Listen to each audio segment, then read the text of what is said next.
Fala galera, sejam bem-vindos ao canal. Meu nome é Victor Queiroz, eu estou aqui para ensinar vocês uma ideia para melhorar a frase de vocês, ajudar vocês a conectar as frases e as ideias, fazendo com que elas fiquem de uma forma mais fluida e mais natural e consequentemente de uma maneira bem mais elaborada. Então isso vai ajudar muito vocês tanto na parte de redação quanto também na parte de discurso. E eu separei essa parte aqui para falar sobre três conectores que vão depender de como você quer conectar a ideia e a ideia que você quer colocar ali depois, né? Por exemplo, a gente tem aqui consequência e resultado, a gente tem propósito e finalidade, ou motivo e razão. Então, dependendo do que você vai colocar depois, continuando aquela frase, ou aquele verbo, né? Você vai ter algumas três palavrinhas que vocês vão poder botar ali. Por exemplo, com consequência ou resultado, a gente pode utilizar o so. O so é um conector, conjunção, né? Um conector que consegue dar a ideia de consequência ou resultado, tá? Então, por exemplo, it was cold, so I wore a jacket. Esse so aqui, o que ele está fazendo? Ele está... Deixa eu consigo... Aqui, ó.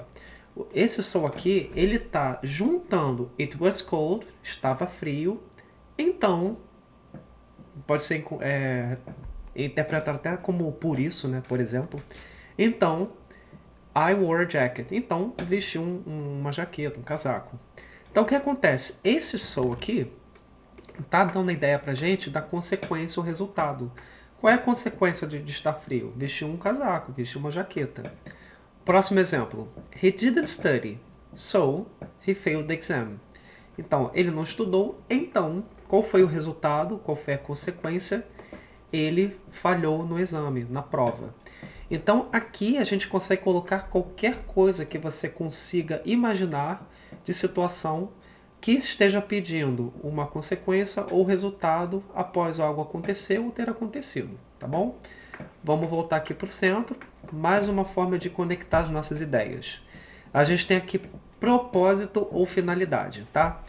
O to, a gente já viu ele em alguns momentos, que é entre dois verbos, né? Verbo com verbo. Muito provavelmente tem o to ali no meio. Por exemplo, preciso dormir. Need to sleep. Preciso dormir. Mas ali é uma situação de infinitivo. Não é o caso aqui. Esse to aqui não está com uma ideia de botar o verbo no infinitivo. Ele está aqui numa ideia de indicar o propósito ou a finalidade. Se você quiser interpretar até como, por exemplo, objetivo, alvo, também dá. Então, olha só. I went to the market. Então, eu fui ao mercado. Esse market aqui, no caso, é mais um mercado no sentido tipo feirinha, né? Então, I went to the market. Aí, repara aqui que tem o primeiro to e tem o segundo. Esse primeiro aqui o complemento justamente do go. Go to, went to, né? Do passado. Vai a algum lugar. Mas, enfim. Esse to aqui é o nosso conector. Fui ao mercado. Para quê? To buy fruits. Então, eu fui ali a vendinha, eu fui ali na feira, no mercado, para comprar frutas. Eu estou indicando que buy fruits é o motivo, vou botar aqui, o motivo, o propósito, a finalidade que eu fui lá a comprar, né, alguma coisa. Então, I went to the market to buy fruits. Então, para que você foi? Com que finalidade? Qual objetivo? Então, aqui, we need to work. Então, a gente precisa trabalhar. We need to work hard. A gente precisa trabalhar pesado, trabalhar muito. Lembrando que esse to aqui está conectando o verbo com o verbo. O verdadeiro to, que é o nosso conector, né, é esse to aqui. To save money. Então, a gente precisa trabalhar duro para economizar. Então, é como se a gente estivesse respondendo aquela pergunta. A gente precisa trabalhar muito. Para quê? Para economizar dinheiro, para guardar dinheiro. To save money. Então, a gente trabalha duro, se esforça para guardar dinheiro, tá bom? Então, a gente tem esse to aqui com a ideia de propósito e finalidade. Se você quiser pensar como objetivo, também funciona. E agora tem aqui a ideia de motivo ou razão. é muito parecido com o propósito e finalidade, mas o motivo e a razão é como se fosse o outro lado, né? É como se fosse o caminho contrário, inverso. E a gente tem o because. O because é muito utilizado, assim, ensinado, a gente vai botar why because. Mas ele é muito útil não somente quando você está respondendo uma pergunta com why.